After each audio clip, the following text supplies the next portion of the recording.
Dentro de instantes você irá assistir uma aula de revisão de Direito do Trabalho e Processo do Trabalho para a primeira fase do Exame 41 da OAB com o professor Dinion Soares. Aproveite e se inscreva no canal. Compartilhe com seus colegas nossas aulas. Oi, gente, vamos nós? Mais um dia de revisão.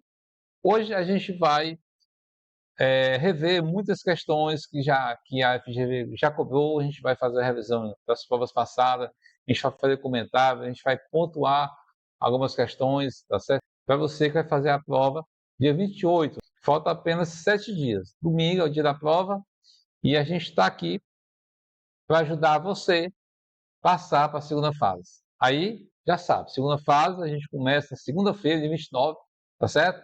Você já sabe, né? Para acessar o meu curso, a segunda fase, você vai no meu site, é www.cursodireitodotrabalho.com.br. Lá você vai ver, você vai ter a opção de comprar tanto o livro para você levar para a prova, como também o meu curso. E vamos estar juntos nessa caminhada até o dia da prova da segunda fase, dia 22 de setembro. Ó, as datas muito parecidas, mas 22 de setembro é o dia da prova da segunda fase, tá? Então, até lá serão muitas aulas e vocês estão todos convidados, tá? A fazer parte desse time de vencedores, tá certo? Então, chega de enrolação. Ah, não posso esquecer, você do Instagram já sabe, não tem como ver o vídeo todo, tá? Então, vocês vão lá no meu canal do YouTube, tá certo? Aproveita lá, dá uma joia, se inscreve no meu canal, porque todo dia tem vídeos novos, tá certo? E compartilhe para os seus amigos, tá? Dessas novidades que a gente está trazendo para vocês conseguirem a tão sonhada aprovação e também conseguir o sonho de ser advogado, né? Conseguir também a carteirinha, tá certo? Vamos à aula? Revisão. Gente, olha, a gente vai hoje, deixa eu fechar aqui meu quadrinho para vocês verem lá a prova. Bom, vamos lá. Olha, hoje a gente vai fazer uma revisão da prova passada, inclusive já em 2024, do exame, exame 40, né? Foi o 40º exame da prova da ordem. Então a gente vai conversar todas as questões que caem no trabalho, processo de trabalho, tá certo? São 10 questões, 5 de cada, e eu vou fazer um comentário, vou ler a questão, vou resolver com vocês, bem tranquilo, tá? E vou fazer alguns apontamentos importantíssimos, tá certo? Professor, eu já sei que você não gosta de repetir questão. Eu não vou repetir questão. A gente vai fazer comentário e você vai pegar a base, tá? Porque eu vou soltar muitas informações preciosas para você domingo estar preparado, tá? O pessoal me deu um exemplo. Só para vocês terem uma ideia, gente. Antes de eu começar, deixa eu dar um ponto importante para você. Ó, a FGV, a gente que é professor, a gente faz muitas questões. Quando você vê a primeira questão de trabalho, processo de trabalho, vocês não se preocupem, porque às vezes é uma forma de deixar você para fazer perder tempo. Por quê? Porque o aluno tem que estar preparado. Você não vai achar que a primeira questão vai ser a mais fácil, não, não vai ser. Então, se você ler a questão, a primeira questão de trabalho, ou processo de trabalho, se achou difícil, pula para a segunda, ou pula para a terceira, porque depois você volta para a primeira e começa a. Porque você não vai ficar perdendo tempo lendo uma questão que está difícil demais. Gente, vamos às questões, a gente vai comentar agora toda a prova da FGV de processo de trabalho e direito de trabalho, certo? Que caiu na, na, no 40º exame. É a prova passada, já foi aplicada esse ano, tá certo? Da FGV. E vamos lá. Como foi que caiu, professor? Vamos nós. O sindicato de classe de uma determinada categoria elaboraram uma convenção coletiva dos sindicatos, né? O sindicato dos patrões, com o sindicato dos empregados, tá? Fizeram, trataram de um assunto do adicional de penosidade, tá certo? A norma previa a vigência de 2 anos, tá? Sobre aquele assunto, tá certo?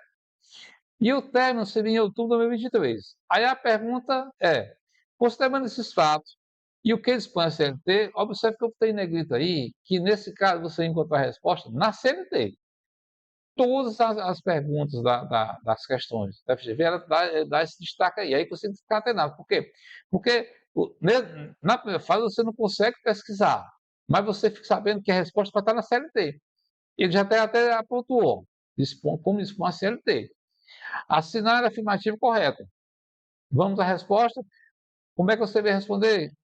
Que, ao término da vigência da norma coletiva, caso ela não seja renovada, os trabalhadores perderão a decisão do direito tradicional. Por quê? Porque tem a vigência de quê? De 2 anos. Pessoal, onde é que encontra isso? Aí você tinha que conhecer o parágrafo 3º do artigo 614 da CLT, que fala exatamente isso. Vou comentar. Olha só, olha só.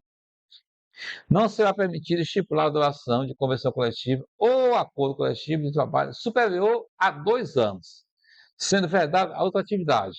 Que é isso, professor?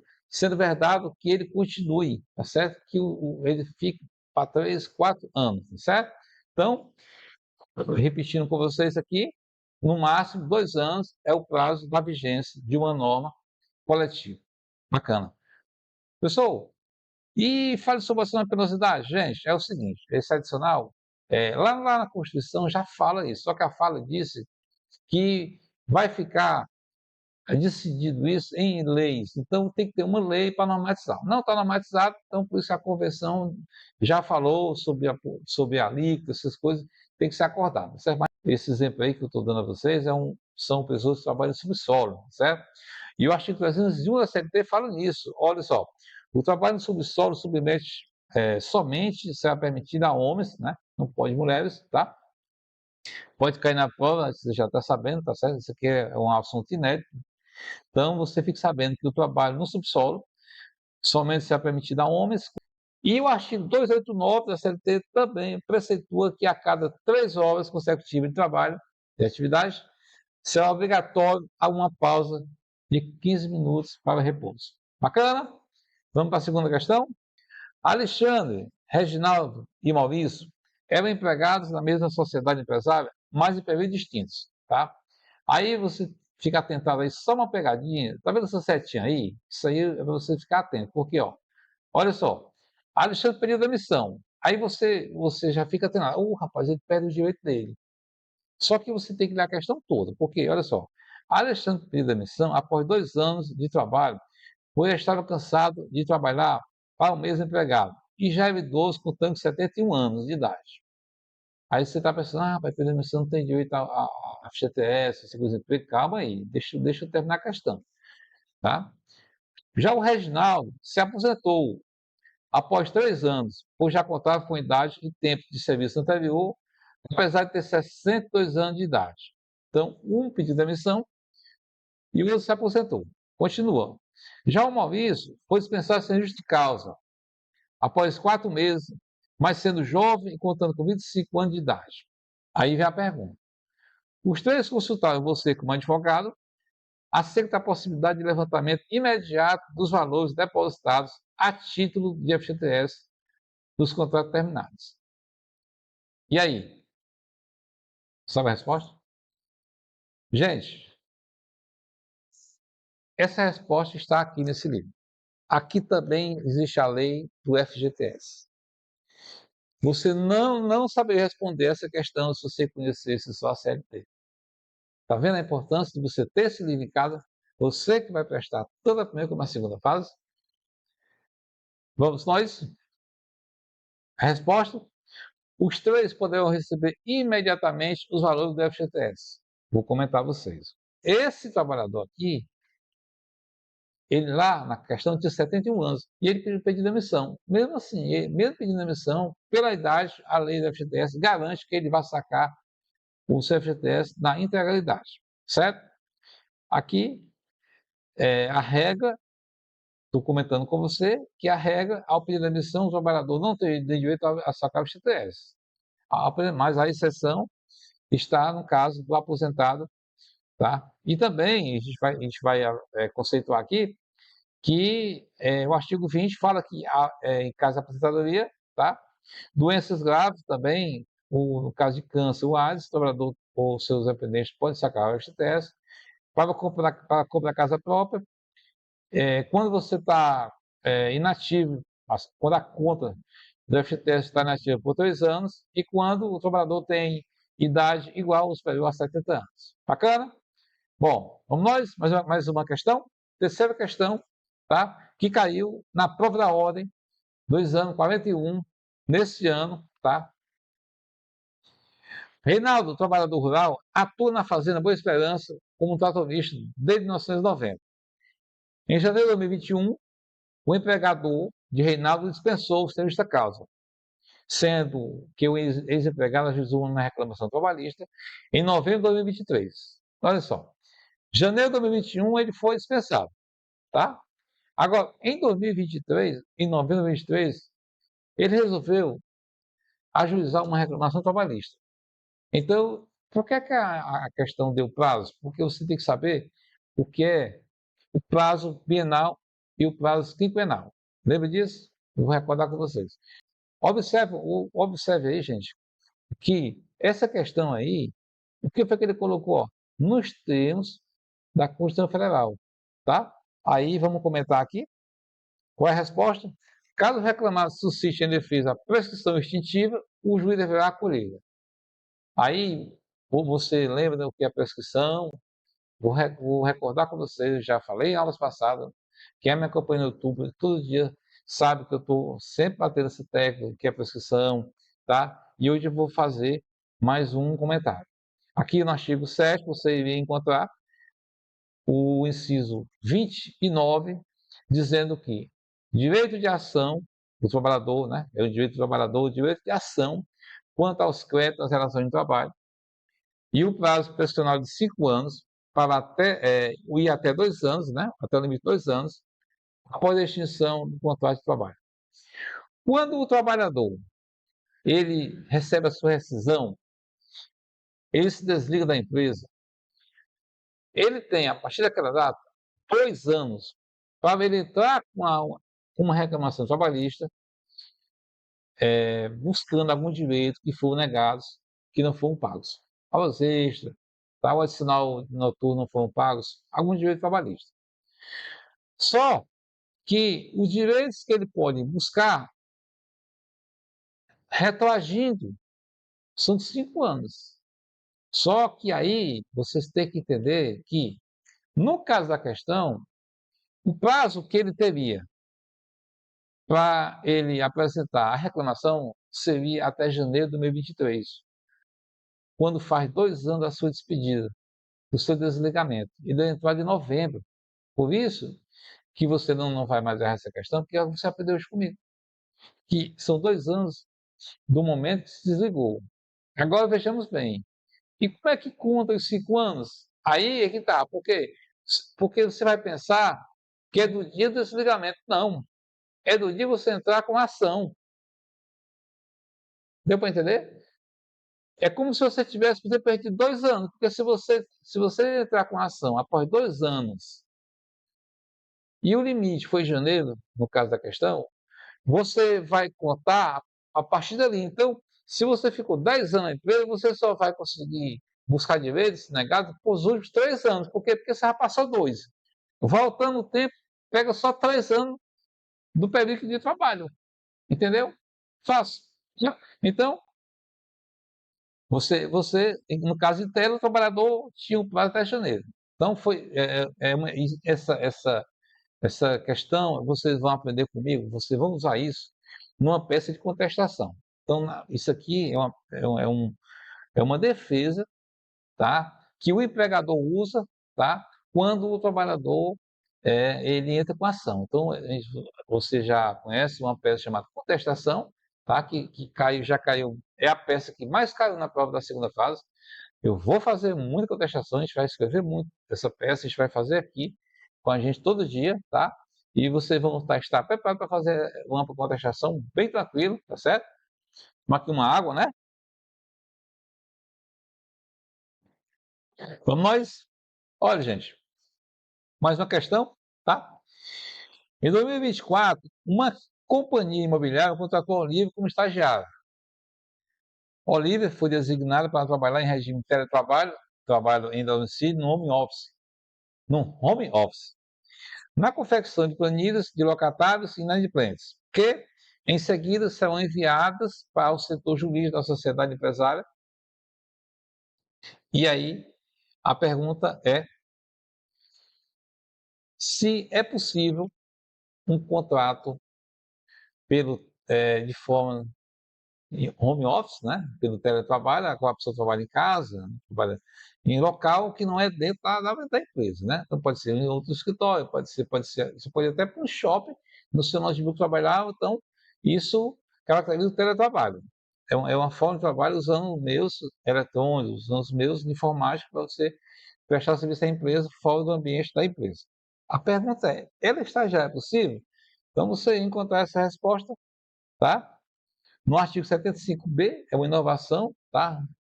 E a resposta seria que, se for conveniente para as partes, o regime de teletrabalho pode ser adotado nos contratos de estágio, tá? Então, essa questão é uma questão inédita, nunca caiu, até porque essa lei, ela entrou em vigor com a pandemia, tá certo? Ela foi, primeiro foi uma medida provisória e virou lei no artigo 75b, no seu parágrafo 6, você iria encontrar a resposta. O fundamento seria: fica permitida a adoção do regime de teletrabalho ou trabalho remoto para estagiários e aprendizes. Bom, próxima questão. A empresa de trabalho temporário sempre alerta limitado? Essa questão que não tá, essa que não está na CLT. Deixa eu só fazer uma observação que eu esqueci. Voltando à questão, olha só. Ó, vejamos bem, ó. Considerando os fatos que dispõe a CLT, tá? Agora, olha como ela cobra quando não está na CLT. Vou ler aqui o final, olha só. Considerando os fatos e a norma da regência. Está vendo a diferença? Então, fica atento a isso aí. Nesse caso aqui, essa questão não está falando na CLT. Então, você não vai encontrar essa resposta na CLT. Você teria que saber, ter estudado a lei do trabalho temporário. Aproveita e já dá uma olhada também, tá? Tudo que eu estou falando aqui nessa lei temporária, nessa lei do FGTS, tá certo? Na lei do empregado doméstico, tá? Eu tenho um vídeo só sobre o empregado doméstico, tá? Dá uma revisada no meu canal do YouTube, você vai ver esse vídeo, tá? Tudo sobre empregado doméstico, assiste lá para você fazer a prova bem tranquilo, tá bom? Vamos à questão. A empresa de trabalho temporário sempre alerta limitada terceirizará o serviço de limpeza da Sociedade Empresária Extintores Infalível Limitada. Nela, alocando 10 auxiliares de limpeza que se revezarão em turno 12 por 36 horas. A questão fala que, num contrato apresentado, que vigora a partir de janeiro de 2024, por 180 dias, e é regido pela Lei 6.019/74, a lei, tá, do trabalhador temporário. Nesta lei, a questão fala que existe cláusula de reserva que proíbe a contratação de qualquer auxiliar pela empresa tomadora ao fim do prazo em que ela tenha sido colocada à sua disposição. Considerando os fatos e a norma de regência, olha só, então já listou, não está na CLT. Ele até já falou, na norma regência, na norma de cima, a norma que está lá em cima, assinando a afirmativa correta. Bom, você resolveria essa questão se você tivesse consultado, conhecido a lei temporária, trabalho temporário. Eu vou fazer um comentário, depois eu vou até ler a resposta. A empresa que presta serviço de contrata, assina a tua carteira e você sai da empresa e vai prestar o serviço, vai trabalhar na empresa tomadora. Tá? Quem paga o seu salário não é a tomadora, a qual você está lá fazendo limpeza, está no caixa, está tirando férias de alguém. A questão está perguntando o seguinte: a questão disse que num contrato entre as duas empresas, a empresa que está prestando serviço, quando contratou, a sua carteira, disse que tem uma cláusula lá que está proibindo a empresa tomadora de contratar. Pode? Vamos lá. A resposta é o seguinte: a cláusula de reserva é nula e de pleno direito. E eu vou fazer o comentário. Por quê? Porque você deve ter conhecido a lei no seu artigo 11, parágrafo único da Lei 6.019, a lei que a questão pediu. Você teria que conhecer o artigo 11, que fala o seguinte: o contrato de trabalho temporário celebrado entre o tomador e o prestador de serviço deve ser, obrigatoriamente, ser por escrito e dele devem constar expressamente os direitos conferidos aos trabalhadores por esta lei. Aí a resposta A onde? Parágrafo único. O que aqui fala? Será nulo e pleno direito qualquer cláusula de reserva proibindo a contratação do trabalhador pela empresa tomadora, ao fim do prazo de contrato do empregado com a prestadora de serviço. recapitulando aqui com vocês, fazendo aqui uma revisão bacana sobre o trabalho temporário. O contrato de trabalho temporário com a empresa de prestação de serviço só poderá ser de até 180 dias, isso fala o artigo 10, tá? Podendo ser prorrogado por até 90 dias, mas com motivo justificado. E aí você vai ver que a lei, o artigo 443 da CLT fala do trabalho por tempo determinado. Esse contrato de trabalho temporário, como contrato de experiência, são isentos de contrato por prazo determinado, certo? Aproveita e dá uma lida no artigo 443, tá certo? Pode cair na prova do trabalho, tá? Vou tomar aqui uma água.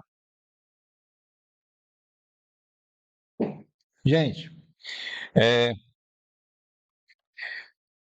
uma dica importante. No processo do trabalho, todas as respostas te garantem que vai estar na CLT. Pouquíssimas vezes caiu algum artigo do processo civil. Mas, pelo menos dessa prova, e muitas provas que eu já corrigi, você encontra resposta na CLT. É por isso que o processo do trabalho ele é bem pequenininho, tá? Dá para você ler com calma, dá para você entender, é autoexplicativo, tá certo? Então, dá para você conseguir acertar das 10 questões de trabalho, processo de trabalho, certo? E fechar a prova, tá certo? Os seus 40 pontos, que é o que precisa, né? Não vai se preocupar com acertar mais de 40, não. Acertou 40, te garanto que tá comigo na segunda fase, tá certo? Então, e comigo aqui as 10 questões está garantidas. Vamos lá? Ó, você advoga para o empregado, credor, em uma reclamação trabalhista, cuja decisão transitou em julgado, e aí tem o processo de conhecimento. O que você quer chegar? A questão está lá na frente, mas você tem que entender o início. Lembra que eu te explico começando do zero? É agora. Vou dar um exemplo para ti. Vai chegar nessa questão, tu tem que entender o seguinte. Houve uma reclamação trabalhista, as partes compareceram, isso questão não fala, mas você tem que entender. Houve a fase de instrução, o juiz ouviu a testemunha, o juiz viu as provas e fez uma sentença. Da sentença, do processo de crescimento, tá? A questão fala que o processo foi transitado e julgado. Começa-se o quê? O processo de execução. Tá certo? No processo de execução, o juiz intima as partes para apresentar os cálculos. Para que, professor? Porque você tem que entender que, desde o início da petição, você colocou uns cálculos, o tempo foi passando, às vezes deu um ano, 2 anos, então os cálculos ficaram defasados. Então o juiz, após a sentença, tanto está julgado, intima as partes. As partes, para apresentar o que? Os cálculos, para apresentar os cálculos atualizados, certo? Que nesse momento da execução, você tem que falar é o exequente e o executado, tá? Então, o prazo de 8 dias para o exequente, a qual você qualificaria como reclamante, e o executado como reclamado. Então, no processo de execução, você vai usar esses dois termos, exequente e executado. Então, recapitulando, o juiz, ele abriu o prazo, tá? Para as partes apresentar os cálculos, tá? E no prazo de 8 dias, para que eles possam fazer o quê? A impugnação, se concorda ou não. Atenção, passou-se esse prazo, o juiz vai fazer uma homologação, não é uma sentença, é uma homologação. É outro momento. Aí o juiz viu e disse, homologa os cálculos. Só que a questão fala o seguinte, agora vou para a questão. A liquidação de sentença foi promovida, quer dizer, foi chamada as partes a apresentar os cálculos, e após a manifestação das partes, foi homologado o cálculo da parte ré, o devedor. O devedor, as minhas palavras, não está na questão, para você entender. Então, o juiz homologou.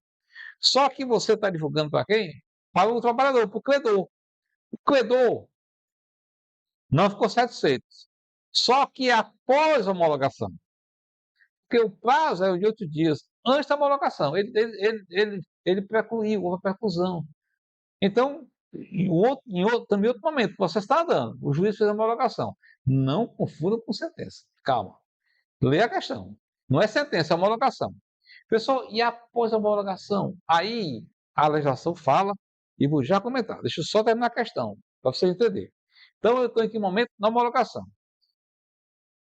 A questão fala, você continua entendendo que há erros nos cálculos homologados e pretende continuar a discutir a matéria.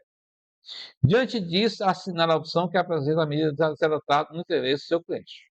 Vocês ficam atentos, gente, que aqui não falou-se em sentença. Então, lá nas questões, tinha agora de petição, tinha recurso de revista. Eu estou indo direto ao ponto, porque são muitas questões que eu vou comentar. Então, vamos logo direto ao ponto. Eu não vou citar a questão errada. Qual foi a questão? Após a garantia da execução ou penhorar dos bens, você poderia apresentar a impugnação à sentença de liquidação em 5 dias. Por quê? Porque isso aconteceu após a homologação. Não é sentença. Após a homologação, o juiz dá prazos para que as partes possam também impugnar a homologação, mas a seguinte condição: dos 5 dias. Para isso, tem que garantir o juízo, tanto o executado como o exequente, tá? Garantindo o juízo, já falei, para fazer o seguinte: o, o, o, o executado, ele vai fazer o quê? Ele vai entrar com embargo à execução. É uma peça que vocês vão aprender a fazer comigo na segunda fase. Mas sabe que existe embargo à execução, tá? Pessoal, eu vou endereçar quem? Ao juiz do trabalho, certo? Eu vou te mostrar onde é que está isso. Olha só, aqui, vocês vão te mostrar aqui as peças que eu vou apresentar para vocês.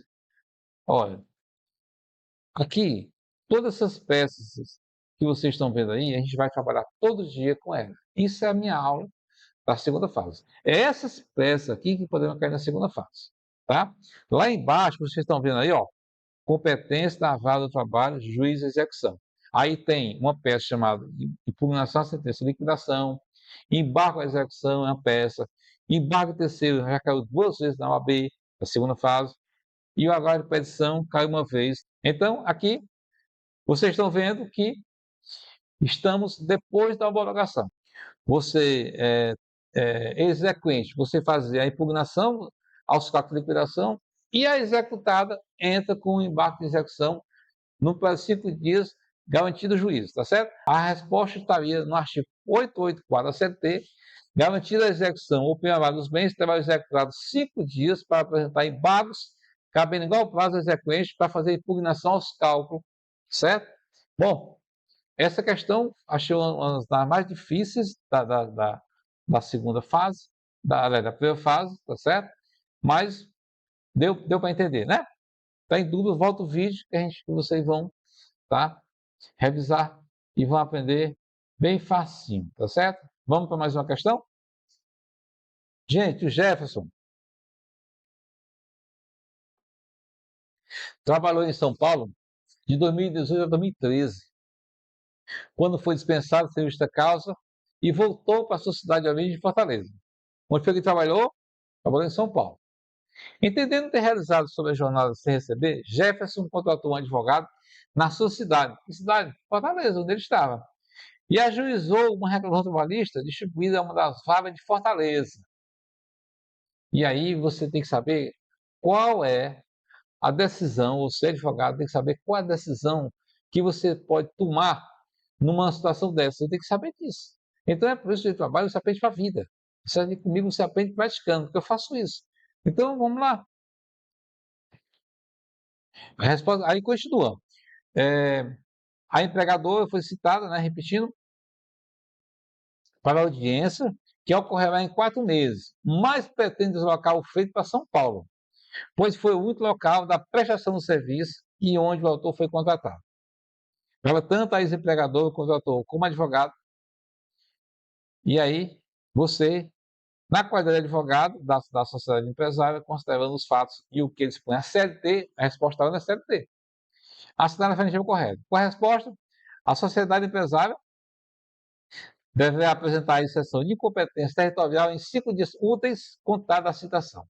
Bom, essa resposta você encontrar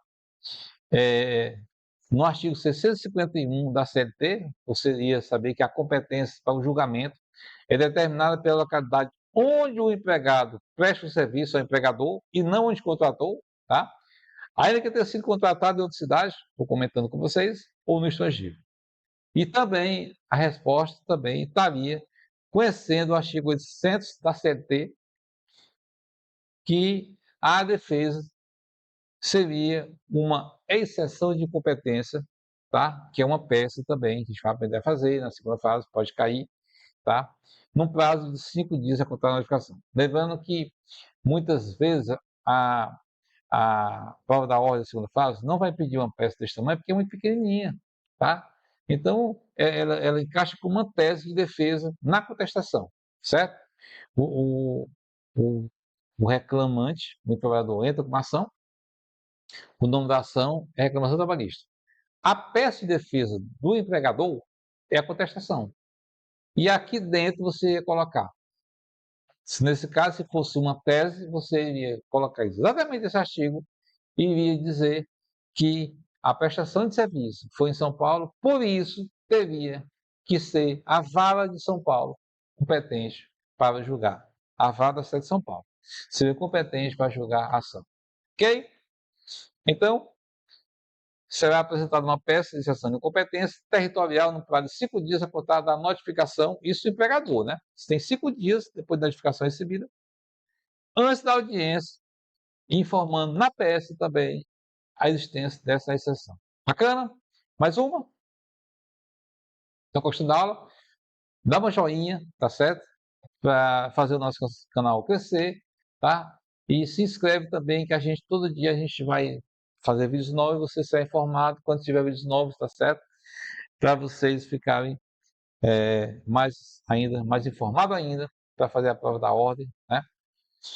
E passar para a segunda fase. Bacana? O que é que nós estamos comentando as provas da primeira fase, né? Certo? Vamos lá? Mais uma questão. Em determinada reclamação trabalhista, com a presença das partes dos advogados, ocorreu a primeira audiência, apenas para tentativa de conciliação que não teve sucesso. Bom, então o juiz recebeu a defesa e deferiu as provas testemunhais e o depoimento pessoal recíproco, sob pena de confissão designando a data da instrução. Bom, gente, até aí eu vou só explicar a questão, porque já foi dado já foi apresentada informações importantíssimas. Ó, foi feita já a audiência inaugural, tá? Apresentou a peça, tá? E o reclamado levou a contestação por dia da prova. Então, nessa primeira audiência, não houve acordo. A questão fala, ó, na primeira audiência, a pena de concessão não teve sucesso, não teve acordo. A questão continua. Então, o juiz recebeu a defesa, que é a contestação, e deferiu as provas testemunhais e o depoimento pessoal recíproco, sob pena de confissão, designando a data de instrução. Pronto, então, pronto. Então, não houve acordo, olha, uma nova audiência. Agora, as partes já saíram dele sabendo a data, tá? É importante você saber disso. Vai ser tal dia, o juiz designa lá, tal dia vai ter a nova instrução. Vai ter a audiência de instrução. Chegando o dia da audiência de instrução, as partes foram apregoadas, tá? E nenhuma delas estavam presentes.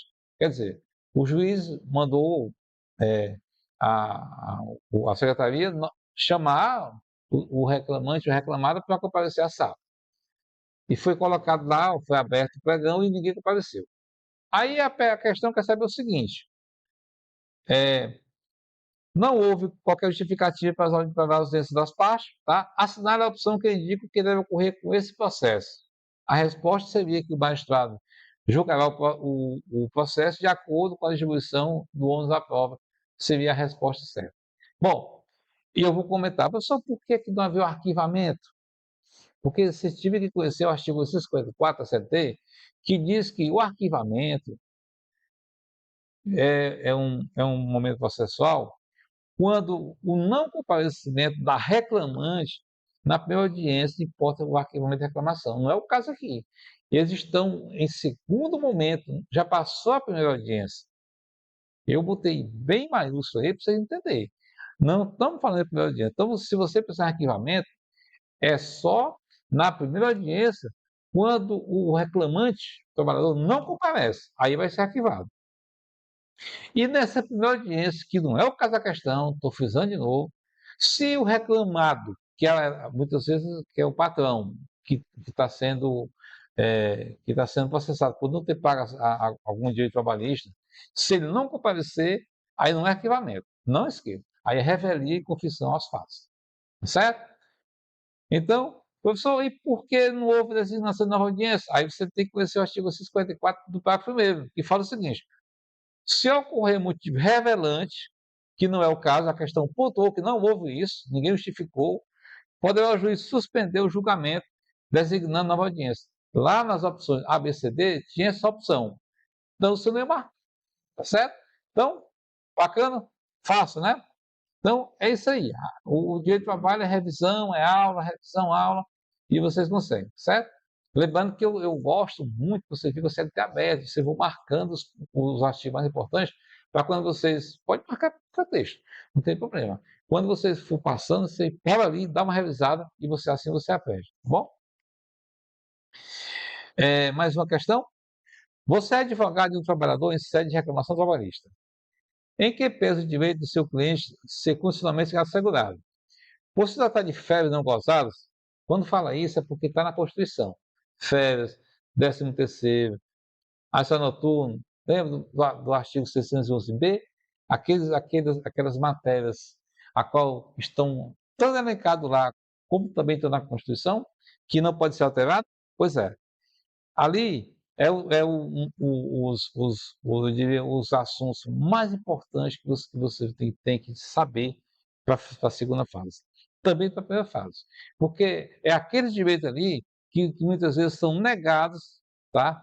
E são colocados na peça da segunda fase. E aí você vai, rapaz, ele não pagou as férias. Aí o que, é que você vai fazer? Uma reclamação trabalhista. Ele não pagou essa noturno. É uma tese de reclamação trabalhista. Certo? Então, não esqueça. 611b revisa todinho e o 611a também vai rever, mas saiba que o que está no 611a poderá ser modificado, só não pode ser suprimido, mas poderá ser alterado, por exemplo, a hora da interjornada, o intervalo para o almoço. Professor, é possível diminuir para 30 minutos? É possível, se for um acordo ou convenção coletiva, certo? Mas cuidado, para extinguir não pode. Extinguir direitos só depois que passa no Congresso, aí é caso da área condicional, não é o caso aqui, certo? Mas pode, para suprimir ou para fazer mudanças dentro da lei, só o que está no artigo 611A da CLT. 611B, ele fica, diria, intocável, porque diria a cópia fiel do que está na Constituição, tá bom? Então, férias está lá, tá? Na Constituição e também está na CLT. Então, a questão fala isso. Aí vem, por se tratando de férias não gozadas, um ano após o período aquisitivo, que tampouco foi indenizado. Aí vem, olha só, a sentença de primeiro grau, quem é? Quem que dá a sentença? Juiz. Tá? Eu vou recapitular aqui para vocês aprenderem. Olha só, você não pode esquecer isso aqui. Todas essas peças que vocês estão vendo aí, você vai endereçar para o juiz. Se você acertar o nome da peça na prova da ordem e mandar o endereçamento errado, você perde ponto. E esses pontos podem fazer falta para eu conseguir a aprovação. Eu não quero nem falar que tu pode errar o nome da peça, porque antigamente você não erra o nome da peça com as minhas aulas. Porque você vai praticar, eu diria, com quem sabe ensinar, porque eu faço isso, tá? Eu pratico isso todo dia. Eu faço isso, sou advogado, então não tem como errar. Vou ensinar vocês bizu, importantíssimos. Como detectar uma peça, ler da peça. Eu te mostro isso. Eu já falei no meu vídeo de apresentação. Quando você acessar www.cursodireitotrabalho.com.br, você vai ver meu vídeo de apresentação. Lá está dizendo todos os passos como vai ser a aula segunda fase. E lá está gravado. Se você estiver satisfeito com o meu curso, que é o meu curso mais barato do mercado, tá certo? E tem aula todo dia, aula prática, tá certo? Eu garanto a devolver o teu dinheiro se você não estiver satisfeito. Porque você vai aprender comigo. E eu já te disse, o segredo da aprovação não existe. Além do que você ficar todo dia comigo, vendo meu exercício, praticando comigo e setando todo dia 2 horas. Você pode ficar 1 hora comigo na minha aula, depois você vai fazer 1 hora praticando. 2 horas por dia. E no dia que não puder, no outro dia você tem que tirar 4 horas. É a aprovação, o segredo é esse. Tá certo? Vamos para a aula? Então, vamos nós. A sentença do primeiro grau, quem deu foi o juiz, não foi o desembargador. Considerou o pedido procedente. Opa, ele negou. Não, você não tem direito a férias. Aí o que é que você vai fazer? Uma reclamação trabalhista. Não, senhor. Não é reclamação trabalhista, você vai fazer um recurso. Pessoal, qual recurso? Recurso ordinário. Vou ensinar isso a vocês. Professor, me mostra. Vou falar para vocês já já. Está aqui, ó. Eu vou ensinar isso a vocês. Deixa eu pegar aqui na minha pasta aqui. Deixa eu pegar aqui para ensinar vocês. Está aqui, tem tudo aqui. Vou ensinar vocês tudinho, tá certo? Deixa eu pegar aqui meu curso, tá? Aqui, vocês estão vendo aí as peças? Deixa eu aumentar aqui. Vocês estão vendo as peças? Essas peças a gente vai trabalhar muito. Vocês têm que entender que, você está vendo recurso ordinário aí? Caiu 12 vezes, tá? Você envia essa peça para quem? Você vai endereçar quem, professor? Ao desembarcador. Não é o juiz, tá? Não é o TSE. Ao desembarcador de onde? Do TRT. Professor, tem outra peça também que é encaminhada para o desembarcador? Tem, o mandado de segurança. Já caiu uma vez na OAB. A ação rescisória, lá do cível, é enviado para quem, professor? Ao desembarcador. Você não vai errar comigo, porque tem essas peças aqui, você vai colocar no seu caderno, vai colar no seu caderno. Então, essas peças eu vou mandar para vocês escrevem no curso, tá? Faz parte da minha apostila. Então, você vai colocar na frente do caderno. E todos os dias a gente vai fazer comentário de uma peça e fazer exercício, peça, exercício, peça, exercício. Então, vamos resolver mais de 300 questões. Você sabe que na segunda fase cai 4 questões, tá? Com A e B. Então, todo dia a gente vai fazer as questões, a gente vai caprichar as questões, questões novas, questões inéditas, tá certo? Para vocês conseguirem a tão sonhada aprovação na segunda fase, tá bom? Então, vamos voltar aqui. Então, vamos lá. O juiz de primeiro grau negou, disse que não tem direito. Então, aí a questão fala, do mesmo modo, o recurso persistente contra a decisão também teve provimento negado. Diante disso, considerando a decisão contrária ao dispositivo constitucional, você interpôs recurso cabível. Ó, lê a questão com atenção. Ó. Eu destaquei separado para você entender o passo a passo.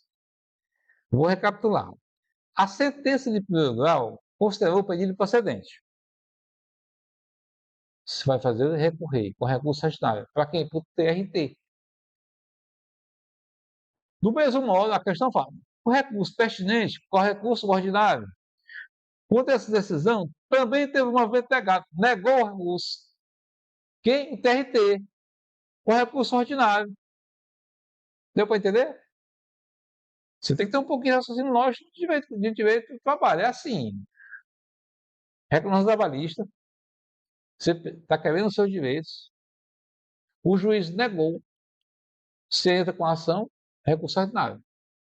O recurso ordinário, aqui fala que foi negado. Está aqui, assim, do mesmo modo, o recurso pertinente. Qual? O recurso ordinário. Contra a decisão de quem? Do juiz. Aí continua. Diante disso, considerando a decisão contrária ao dispositivo condicional, você interpôs o recurso cabível. Com recurso é vista. Só que ele não foi admitido. A questão fala, diante disso, considerando a decisão contrária ao dispositivo constitucional, por quê? Porque se você está vendo que é um direito constitucional, você vai até o fim. Como o recurso foi negado lá no TRT, você vai partir para onde? Você vai colocar um recurso agora para o TST. O recurso é visto. Só que ele fala o quê?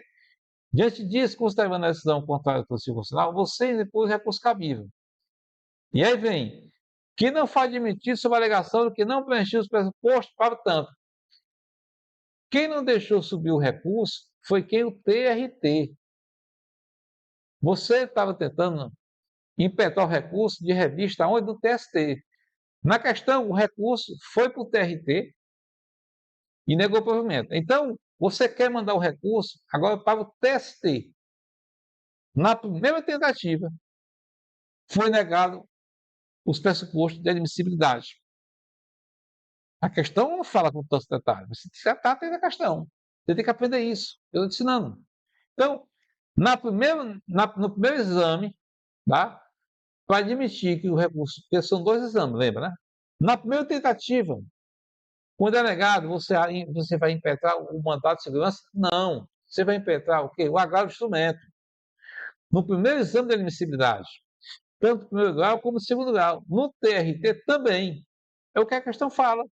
Que quando você chegou no TRT, o recurso foi negado, então o recurso é visto. Só que tem que ter o primeiro exame de admissibilidade, para ver se tá preenchido os pressupostos recursais. Pessoal, o que são os pressupostos recursais? Vou recordar aqui com vocês. A declaração, o recurso está com o nome certo, o recurso está encaminhado de maneira correta, é o nome correto? Sim. Aí vem o segundo item. É tempestivo, a tempestividade, o recurso está dentro do prazo. Os recursos, na maioria das vezes, no direito do trabalho, são de 8 dias. Exceto recurso extraordinário, 15 dias o prazo, e aquele recurso lá do embargo que você coloca quando é algo, quando a decisão está obscura, está omissa, que é o embargo da declaração, esses são 5 dias. Professor, por que não seria, por exemplo, embargo da declaração? Porque ele falou aí, ó, sendo certo que as decisões não contêm nenhum vício da dúvida, omissão, obscuridade. Matou um recurso que seria embargo da declaração. Já que ele deu esse visu, embargo da declaração você iria impetrar quando o juiz dá uma decisão e você fica com dúvida, há alguma omissão e obscuridade. Bacana? Prazo para embargo da declaração de 5 dias, agravo de instrumento 8 dias, recurso ordinário 8 dias, recurso de revista 8 dias, recurso extraordinário 15 dias e o embargo, a qual estou comentando, 5 dias. Então, agravo de instrumento, por quê? Porque no primeiro juízo de admissibilidade, lá no TRT, para você mandar o recurso para o TST, no primeiro exame, foi negado, então você iria impetrar um agravo de instrumento. Agora, se fosse o segundo exame de admissibilidade, seria o agravo. Tá certo? Bacana? Essa resposta está no artigo 897, tá? Cabe agravo no prazo de 8 dias, aí vem a linha A, de petição, que não é o caso, petição é lá para a execução, tá aí. E agravo de instrumento no despacho que denegaram, quer dizer, que negou a interposição de recurso. Esse recurso de agravo de instrumento ele serve para destrancar os recursos, certo? Aí eu já fiz o comentário, e aí vocês vamos agora para mais uma questão. Bacana? Vamos lá. Gente, em sede de reclamação trabalhista, na qual você advoga para o empregado, foi celebrado um acordo entre as partes ainda na fase de conhecimento, antes de declaração da sentença, tá? Então o juiz ainda não deu a sentença, mas houve um acordo, certo? Na petição de lavra conjunta entre os advogados das partes, nada constatou acerca das custas processuais. Então, quer dizer, os advogados sentaram e não vamos fazer um acordo, mas não falou sobre as custas. A questão é saber quais são as custas. Continuando. Mas seu cliente é beneficiário da gratuidade da justiça, conforme decisão constante do processo. Então, no processo diz, olha, é a pessoa pobre, tá? Então, ele tem a gratuidade da justiça garantida. O juiz deu a decisão. Diz que que ele não vai pagar as custas do processo, porque tem a gratuidade. Aí fica fácil, por quê? Considerando o silêncio das partes, havendo acordo, segundo a CLT, a resposta vai estar na CLT, a certa correta. Aí vem, as custas deverão incidir em 2% sobre o valor do acordo e serão divididas em frações iguais pelas partes, sendo que, no caso do seu cliente, por ter o benefício da gratuidade da justiça, não haverá o pagamento por força da gratuidade da justiça. Repetir aí só para reforçar. E a resposta está no artigo 789 da CLT.